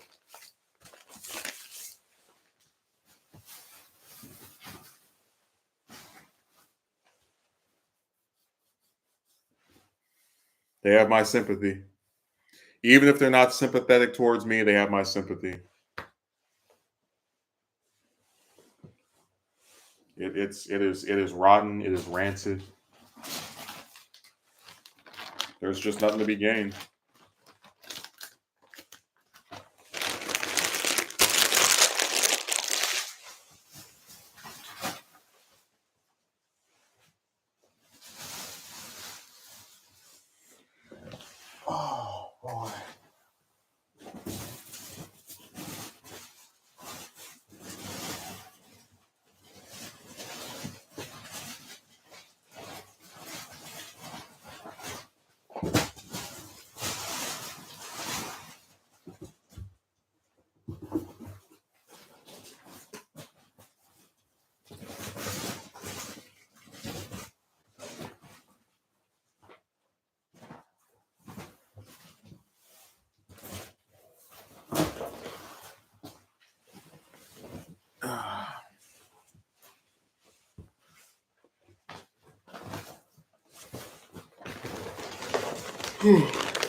No, that job stuff is horrible.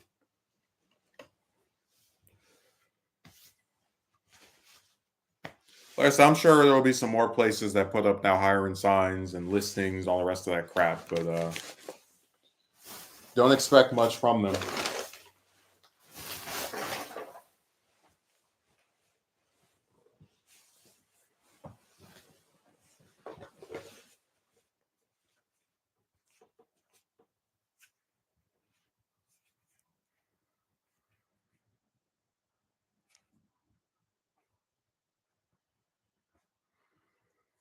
Person says, oh, some David Pakman video about Sarah Huckabee Sanders. I feel like I haven't heard as much about her recently. She's kind of been in the background.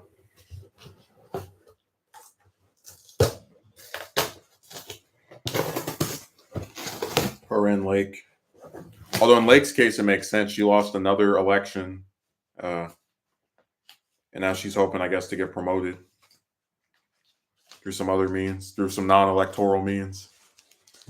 There's also options for remote work, call centers, really, so I think you'd be a great fit for such types of jobs. Well, as I said before, it's not really about what I or someone else think I could fit into that matters. I mean, if I work at a restaurant for a year, you would think that would say to other restaurants, hey, this is a person that apparently is good at their job. That's why they kept them for so long, but they don't care. So yeah, I'll look into some call center jobs, and it'll be real fun to see how they can spin their what will most likely happen is they just won't respond. But if they do, we'll get to watch them play the same dumb games. Oh, thank you for applying, but we don't think you would you're a satisfactory candidate for our very difficult position of just talking to people over the phone.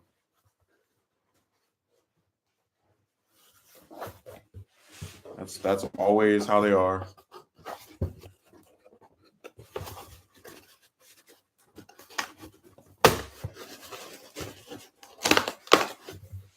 They have a one route to go.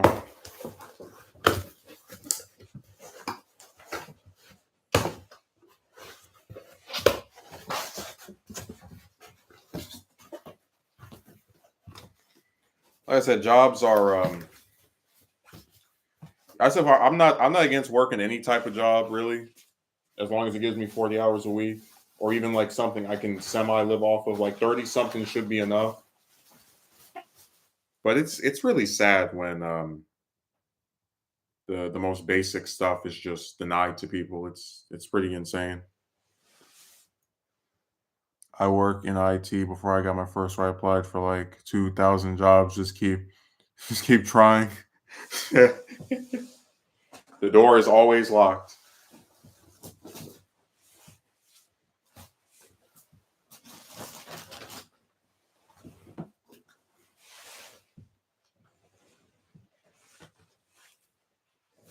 I still love to know who all these us's and we's are.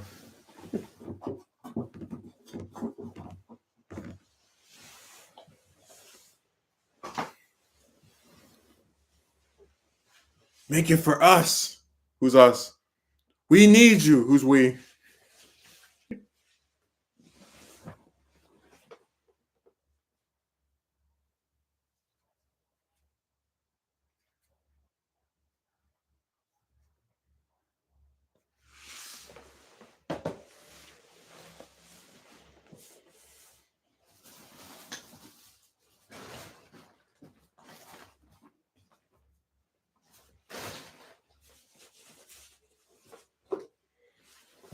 Oh yeah, I was supposed to start reading some of this today.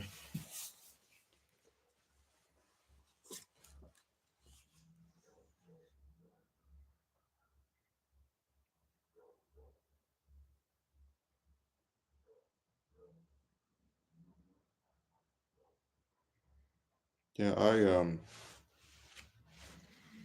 I'm just not going to get my hopes up about this stuff anymore.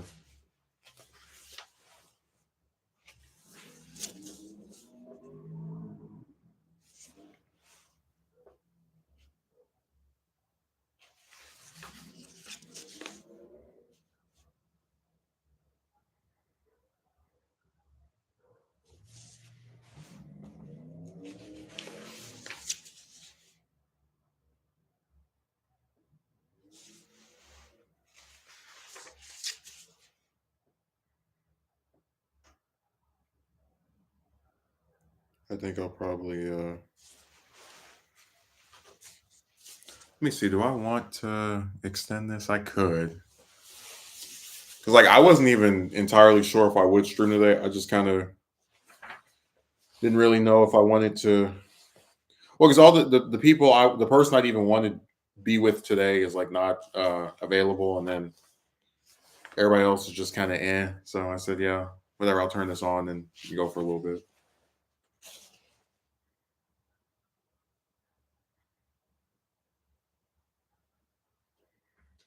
I don't have any real issues with streaming. Like I said before, I did it on Saturday and Sunday. I've just been so just busy with all this stuff with the job, and I guess you could say overall disenfranchised. But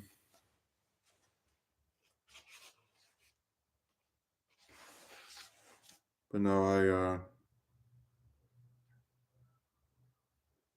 just trying to get too worked up about it.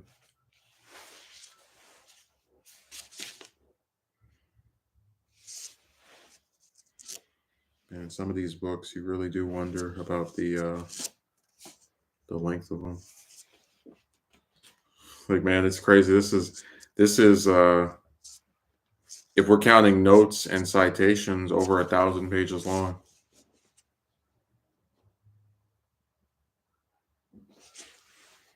Which to me is so wild. Because I noticed a lot of these commentators and politicians, when they write books, they're roughly the typical range is a few hundred pages, maybe somewhere between 200 to 400. That's about the maximum number you get in most cases. And like it's when you see a biography and it's this long, you're like, God damn.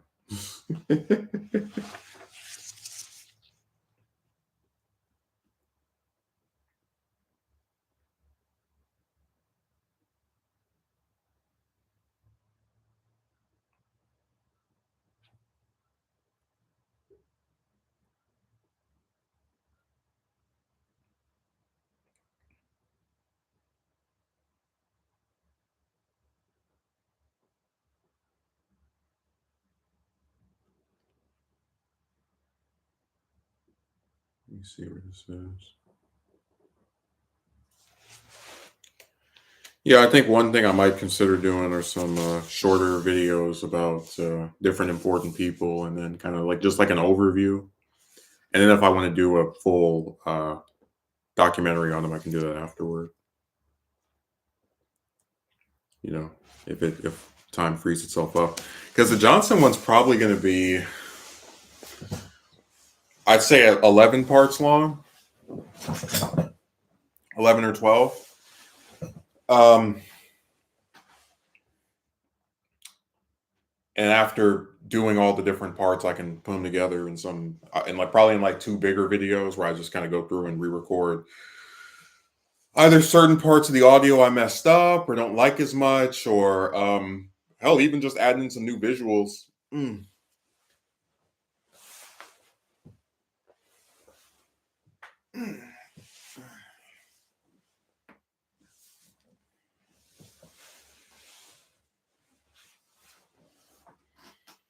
Yeah, that's the idea, that we'll take our time with this stuff and eventually get to a point where we can just kind of go and review everything all together. Because I had a video I did on Jackson, not the president, but Jesse Jackson, and I wrote about, I think, 5 pages of that script, and I was satisfied with most. Like I had a brief overview of just how he rose to prominence after the civil rights movement. But I started to kind of just think, well, is this really saying all that I want to say in the short term about him? And I'll probably re-review that script, and because I like the idea enough to want to put it out. It's just I have to keep making sure that it's saying everything I want it to say.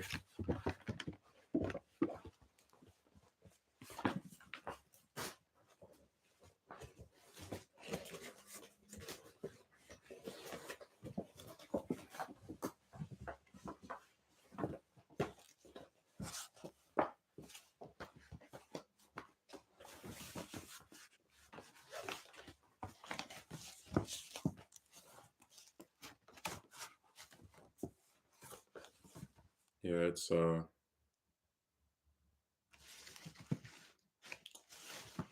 really sad.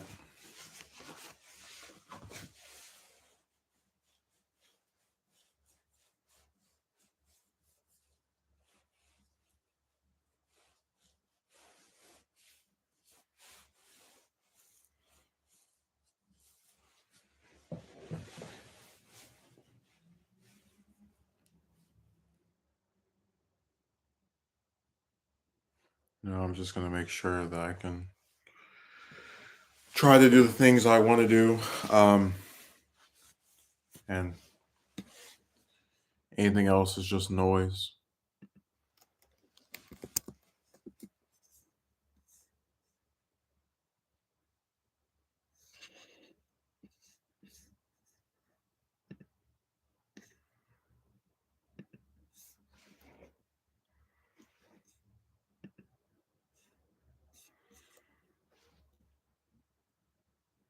Interesting how much stuff gets like yanked off of here and then somebody else puts it back on there.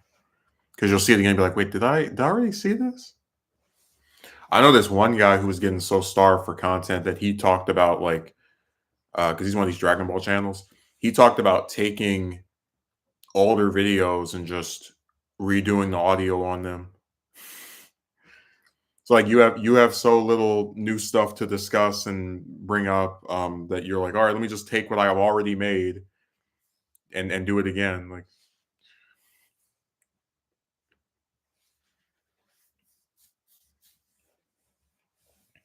lack of originality is just staggering with these people.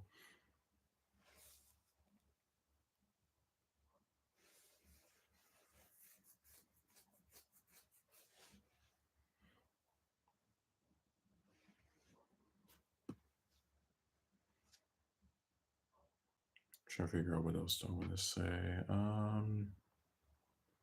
I think that's pretty much it. Like I don't celebrate holidays that much anymore for the reasons I've discussed here. I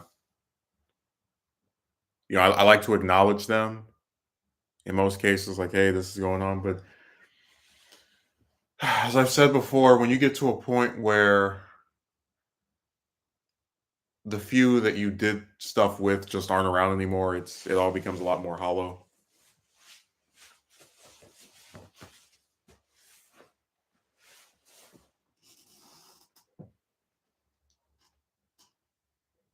Everything is just made to be devoid of purpose.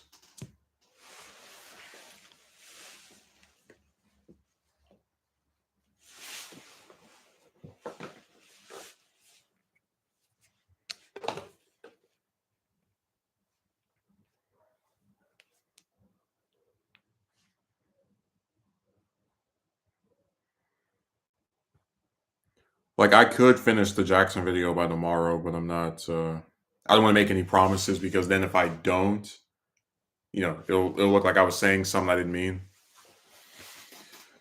The script for it really is basically done. I just have to review it and then get all the different pictures and various visuals I want to use.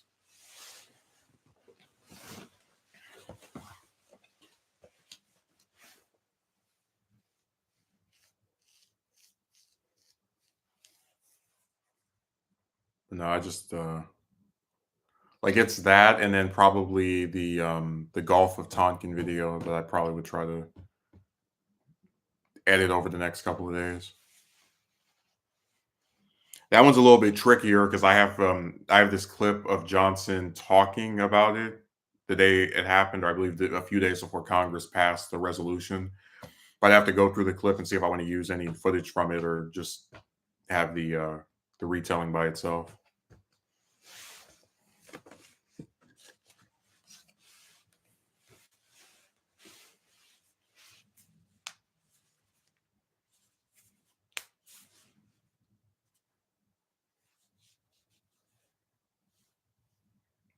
The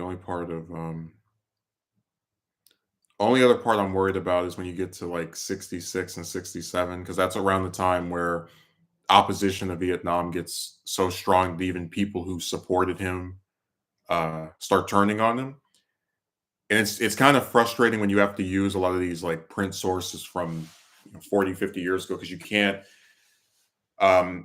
get the day to the week to week, month to month columns that I think would be very effective in just kind of like illustrating that decline, that that rise and fall that his term had. Like they were talking about how Walter Lippmann, the real the the legendary journalist or news figure, supported Johnson's campaign against Goldwater in '64, and that by the time you got to the, I believe it was second to last year of him being in office, him and Lippmann were just feuding, like total complete 180. Uh, and that's a relationship that is really illustrating of just losing all of your support, like having it completely erode.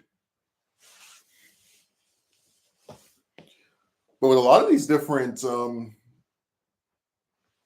documentaries and books, they don't really talk about Lippmann that much, which is sad, because he was the preeminent journalist of that period. Him and Cronkite and Wallace and whatnot. I mean, it's really crazy to think about. If I did end up making it to the end of this, I would put the clip of Cronkite finding out about Johnson's death while he was like live on air toward the end.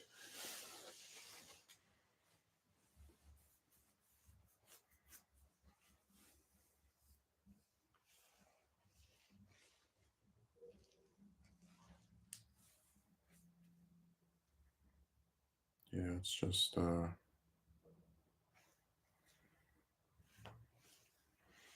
pretty wild period.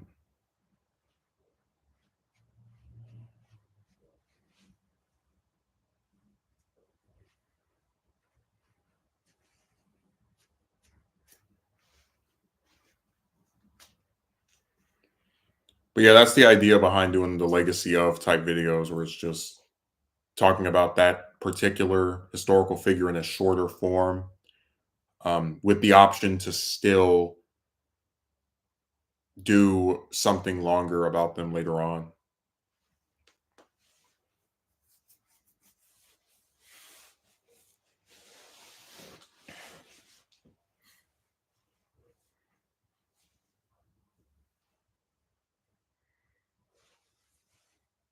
Yeah, it's gonna be a real interesting period next year. That's all I can say. Because I technically have two completed, like several completed scripts. I just have to record and do the editing. But it's because with the last like days of the year, I got caught up in that stuff with the trying to find somewhere else and all the just some unforeseen circumstantial changes that I wasn't expecting.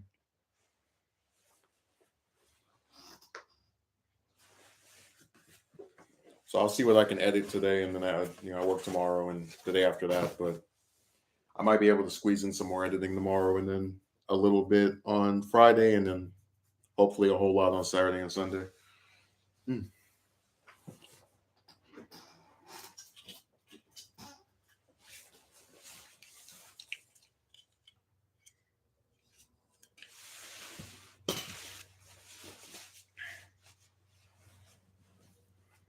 And then for the, I guess, fast forwarding with the Nixon documentary, the only other book I'd want for that one is the Bob Woodward, all the President's Men, because that was so instrumental in just cracking the Watergate scandal. And Bob Woodward is an important journalist. He's had his own friction with later Bush 43 and Trump, so it would be important to include him in there in some context. Oh, yeah, that's the idea.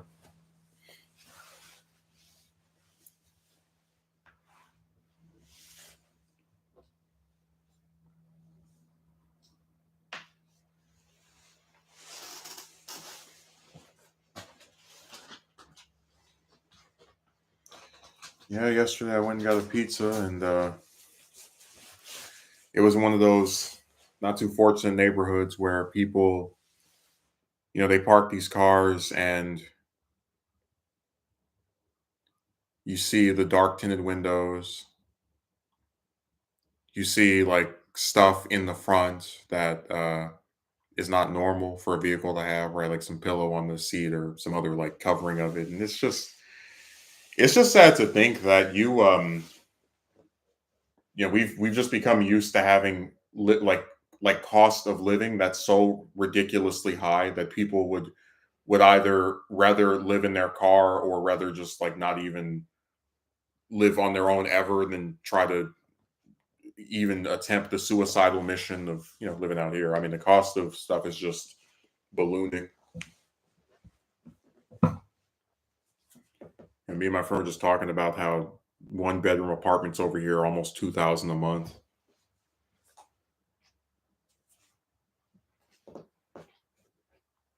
which to me is just insane. Like this little tiny space is supposed to be enough for even for one person. I think it's too damn small.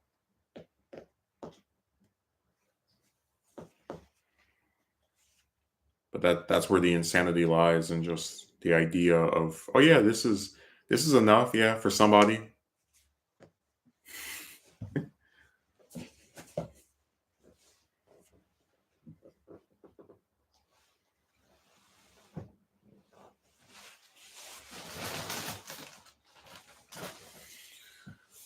But yeah, I'll use the rest of the day to just clean up some more and to hopefully, because I can't do any more of my searching uh probably until tomorrow or the day after that. So it'll be a nice several days of just you know awkwardness between me and the other person. Be real exciting.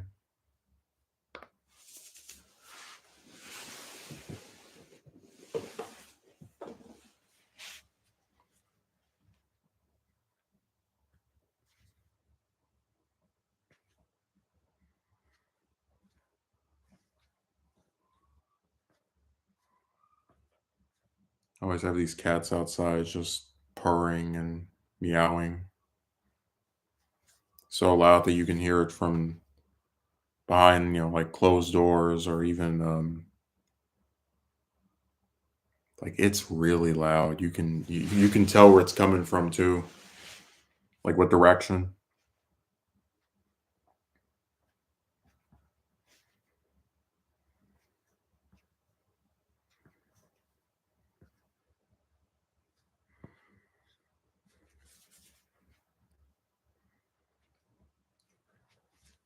Yeah.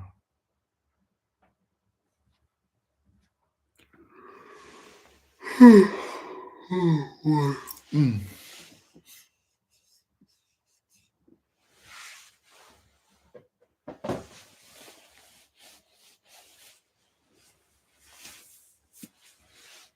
Let's see what else. I don't think there's anything else left to say. We probably can wrap this up soon. I'm like I said, I'm gonna use the rest of the day to just take care of some more stuff,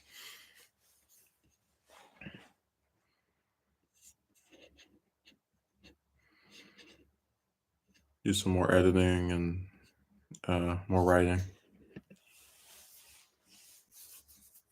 That'll be my gift to myself, a day of more work.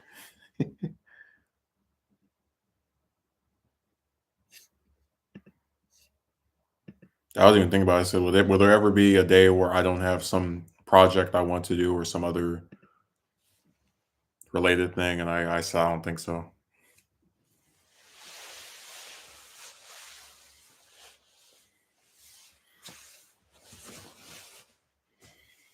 People have a real big issue with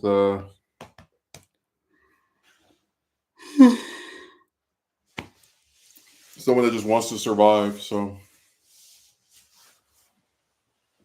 I'm never not surprised by this stuff, unfortunately. Because I remember somebody left a comment on the documentary part, and they were like, "Oh, this is your narration is horrible. I'm like, just go away. Like, I don't, make anything off of this. You do it entirely of your own free will and volition, and they have to put that knife in you.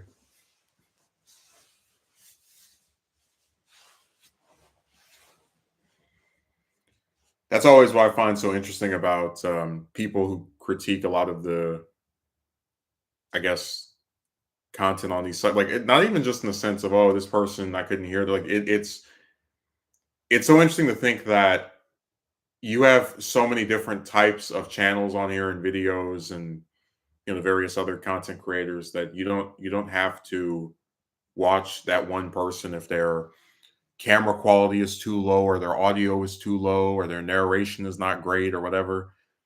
So it's like they choose to engage with that person who they say is not good at what they do, and then they don't look crazy for doing that. There are plenty of people that I've watched for different periods, and then they start doing something I don't like, and I'm like, all right, never mind. There's a guy I used to watch. He would make stop motion videos. That was a big thing for me back when I was a kid, just having like taking a whole bunch of pictures of something to where it moves by itself. But eventually, I stopped being a fan of his because his stuff changed. He wasn't doing stop motions anymore. He was just sitting in front of like I think it was like in front of a computer with his girlfriend talking about whatever. And I was like, this is so lame. Like, this is not what I subscribed for. Of course, I didn't go and like tell him off or try to like write something mean to him. I just left. And sure enough, if people don't like something anymore, that's what they'll do. They'll leave.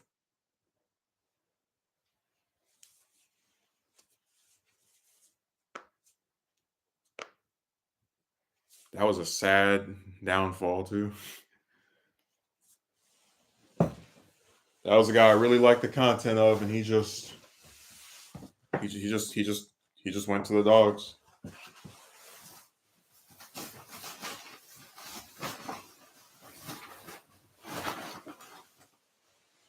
But again, that's an example of where you're serious of, okay, this is no longer a thing I want to support or watch at all or be involved with in the slightest. Goodbye. And they don't do that on here. They watch in perpetuity. I know channels, a lot of the news ones especially, where people are subscribed to get notifications of when the person first uploads a video for the purpose of writing something mean or whatever.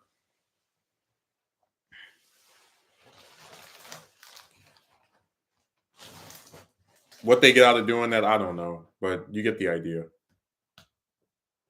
It's all part of that same system. And I've watched people that I don't necessarily like. I'm not going to say I like Bill O'Reilly or Mark Levin, but at least with them, like with Levin, there's the entertainment value, him screaming like like that, and then with O'Reilly, occasionally he'll say something I agree with. Like he'll either make a prediction that I think has some like basis in a historical trend, or like I can understand his mind frame from. Like he will occasionally say something I'm actually in favor of, or like yeah, that's about what I think too.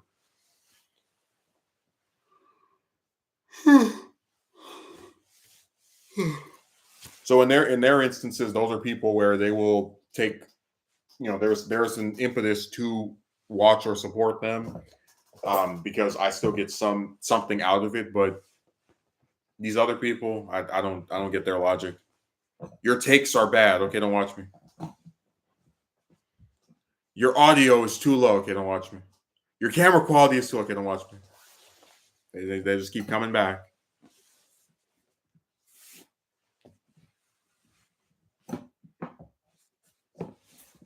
It's the same thing with the guys that were complaining about when I speak about women. I said, they say this stuff, but then every time you do a video on them, they're there in the comment section. So like, I don't.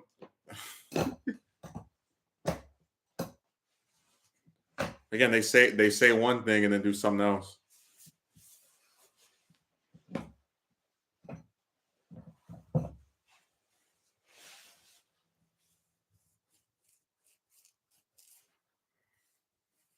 there's a lot of imbalance just with the reasoning of these people.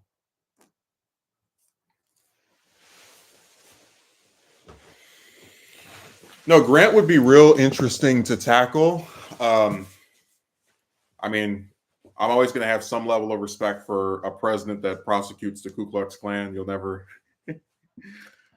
see me be against a man like that or someone who makes those types of decisions. But he would be real fun to do. Um, certainly would rather do him than Lincoln. Like I remember the way it worked in my mind was that it was supposed to be Johnson and FDR together, and then with Roosevelt, I just got sick of the fact that nobody left a comment on part one for like 10 months or whatever. Even though Jem and his friends said they would, and of course, just like any other politician, they don't keep their promises. But I got sick of that, so I just kept doing Johnson.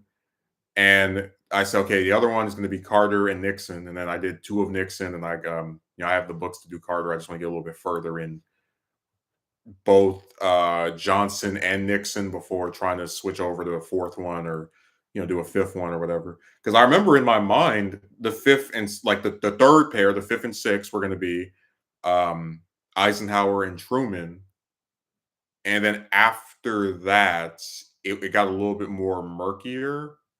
Like those six, I was like, yeah, I really want to do these, right? Um, But I said, I'm open to doing other ones, like, if I have the materials. Like, I'd really like to do, TR because, people he's one of the more recognizable presidents. People still don't know that much about him, unfortunately. But to get the Edmund Morris, 3-volume series was like $60, and I just didn't have it. Mm. Jefferson is really important, but there's like a 6-volume series on him that costs like 100 some dollars. Like I said, a lot of this stuff is just about like time and availability of the materials. And if I have the time and get the materials, I'll do them. Uh, you know, I just ask people that people be patient and actually support stuff when it comes out. But I'm sure I'll take another swing at FDR at some point, another crack at going back to it. Mm. It's just that with Johnson and Nixon, I mean, I said if I was going to only be able to do one of them all the way through, it would be Johnson, and I'm keeping that pledge. And I mean, Nixon is a whole saga in and of itself.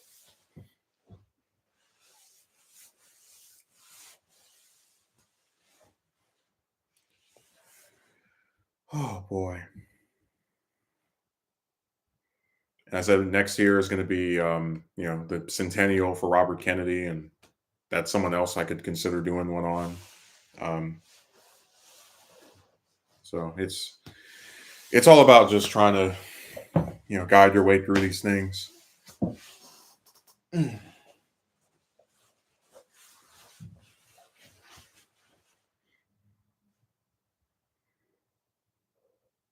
Yeah, I'm trying to just make sure I have all the stuff I want to do out by a certain time.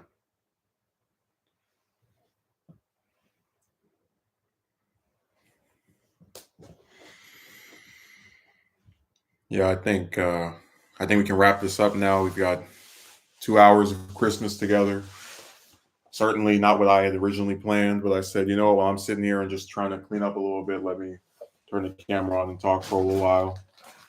I'll probably not stream on Saturday. I'll probably be doing something else, but I don't know. Maybe I'll do a stream for the end of the year or whatever, and then one for the start of the year. It just depends. So, thanks for watching. I hope you had a good Christmas, and hopefully by this time next year, I'll actually be able to work somewhere that gives me a decent number of hours or have some steady income where I can go and get the few people I still enjoy the company of things for this day, because this was the most non-existent I've seen Christmas up to this point ever. I mean, no tree, no, I had eggnog like one time throughout the whole year. It was very limited. And that's unfortunate because I said for me, the point of family and being around all these relatives and all the rest of that stuff is that you're supposed to be able to enjoy someone else's company or presence. And when you don't have that, it makes a lot of these things so much more unbearable. Um, I often talk about how the thing that upsets me the most with these chicks, right, is that there was that desire to have a family, right, to have children. And when you meet these girls that say, I don't want to have kids, you just find yourself hitting that brick wall over and over. But then everybody else, you go outside and you see people with families, and it's just frustrating because it doesn't have to be this way. So thanks for watching and have a good rest of your holiday.